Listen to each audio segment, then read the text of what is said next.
वशिष्ठ गुलाम पुत्रिका में शुभ जग करा।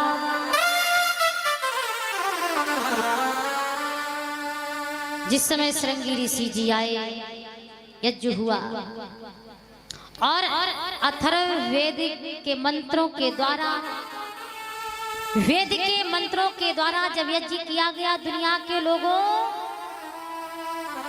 अग्नि देवता खीर का प्रसाद लेकर के प्रकट हुए और अग्नि देवता जब खीर का प्रसाद लेकर के प्रकट हुए, दशरथ जी को दिया। दशरथ जी तीनों रानियों में वितरण कर दो। वितरण कर दिया गया प्रसाद। तीनों रानियां लेकर के अपने अपने महल के लिए चली। और बड़े मन से सुनना, जिस समय महल के लिए प्रसाद लेकर के चली तो तीनों रानियां जा रही, एक चील उड़ती हुई आई और मालूम है सुमित्रा जी के हाथ का जो प्रसाद वो चील ने उठा लिया और लेकर के उड़ गई। हिमालय पर अनंत रामायण में चर्चा आती है, अंजनी मैया तपस्या कर रही है तो अंजनी मैया के हाथ पर वो प्रसाद रखा। उस प्रसाद को अंजनी मैया ने प्राप्त किया और उसी प्रसाद के हनुमान जी महाराज का जन्म हुआ। बोलिए हनुमान जी महाराज की जय हो। और जब चील प्रसाद लेकर के चली गई तो कौशल्या जी ने अपने में से भाग दिया सुमित्रा जी को, कैकेयी माता ने दिया, 2 भाग सुमित्रा जी को मिले।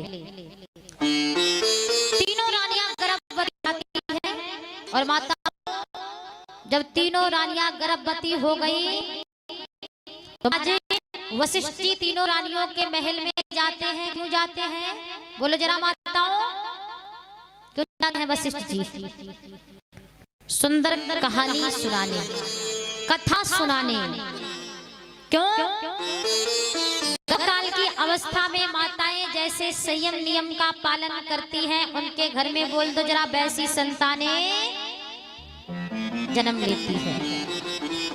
जिसका गर्भाधान संस्कार बन गया तो समझ लो उसकी संतान अच्छी होगी।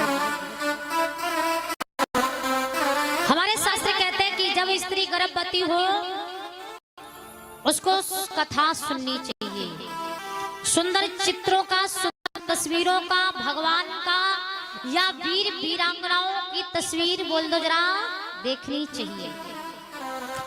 भोजन शुद्ध होना चाहिए। आपके घर में अच्छी संतानें जन्म लेंगी। आपका व्यवहार अच्छा होना चाहिए। आपके घर में अच्छी संतानें जन्म लेंगी। जिस घर में गर्भवती माता रहे उस कमरे में तस्वीरें लगाइए। और किसकी लगाओगे फोटो? राम की लगाओ, कृष्ण की लगाओ, महाराणा प्रताप शिवाजी की लगाओ, रानी लक्ष्मीबाई की लगाओ। आपके घर में वीर पैदा होंगे, वीरांगनाएं पैदा होंगी, भगवान के भक्त पैदा होंगे। पर आजकल घरों में जाकर देखो, तस्वीरें ज्यादातर किसकी देखने को बोल दो जरा बताओ। हंस गई, समझ गई ये अमिताभ बच्चन कह ना कह, दीपिका पादुकोण। क्यों जी? अच्छा एक बात बताओ, ईमानदारी से दर्शन जब इनके करोगे तो संतानें बोल दो जरा कैसी पैदा होंगी? नाचने वाली पैदा होंगी। और जन्म लेते ही गाएंगे वो दिल के टुकड़े टुकड़े। अब बोल दो जरा। मैं आपसे कथा में अधिकतर कहा करती हूँ कि अपनी संतान का निर्माण अच्छा करो, अच्छा बनाओ, संस्कारवान बनाइए। परंतु कहीं ना कहीं माताएं भूल कर देती हैं। और कभी कभी आप लोग भी इस चीज को देखना अपने घरों में। हमारे देश में हिंदुओं को केवल नारे लगाने आते हैं, बहुत बढ़िया लगाते नारे। आप लोगों ने भी सुने होंगे, लगाए भी होंगे। हमारे देश के अंदर एक नारा चला था, बच्चे तीन ही अच्छे। हिंदुओं ने बात मान ली, 2 बेटा 1 बेटी हो गई फैशन। फिर नारा बदला, हम दो, बोल दो, हमारे 2। मान ली हिंदुओं ने बात, हम 2 और हमारे 2। फिर नारा बदला, और अब नारा कौन सा लगा? शेर का बच्चा एक ही अच्छा। बोल दो। कुछ दिन बाद भगवान न करे ट्रक पे लिखा आना लग जाए, हम 2 और हमारा पानी देने वाला भी नहीं कोई। ऐ मेरी माताओं बहनों, मेरे हिंदुओं जो कथा सुन रहे हैं, भेड़ चाल बंद करो, जिंदगी को अपने तरीके से जियो।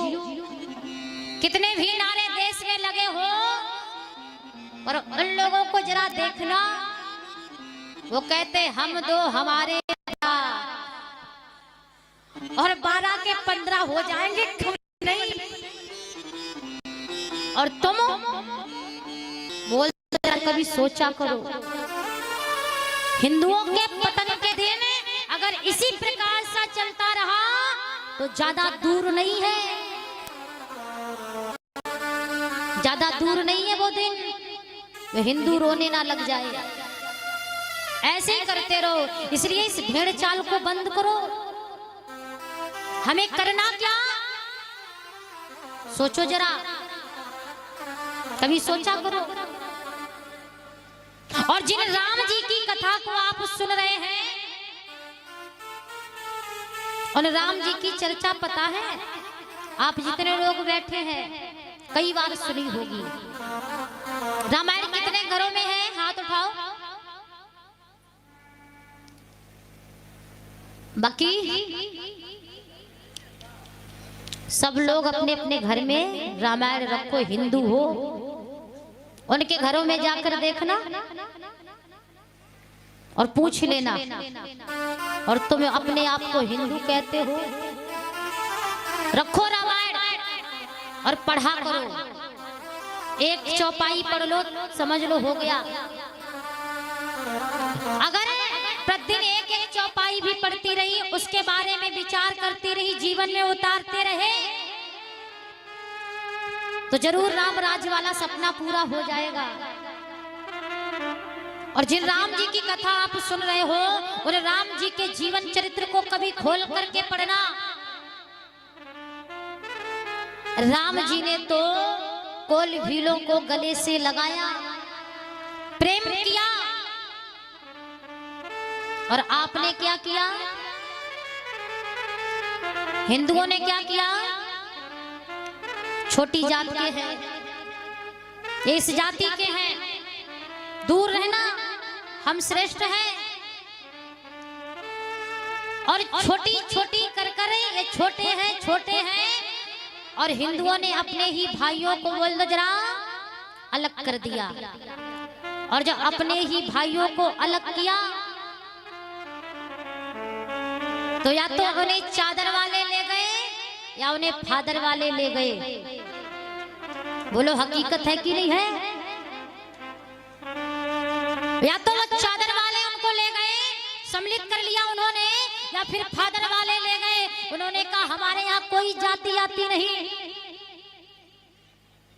उधर तो इकट्ठा हो गए, वो संगठित हो गए, संख्या में ज्यादा हो गए, और हिंदू थोड़े रह गए। सोचा करो, ऐ हिंदुओं, अपने को राम भक्त जो कहते हैं, कान खोल के सुन लो। राम जी वो हैं जिन्होंने कोल भीलों को हृदय से लगाया, उन्हें छूत नहीं कहा, उन्हें छोटी जाति का नहीं कहा, और उन्होंने कभी किसी को जाति में भी बांटा नहीं। और आज हम किस में बट गए? जाति में।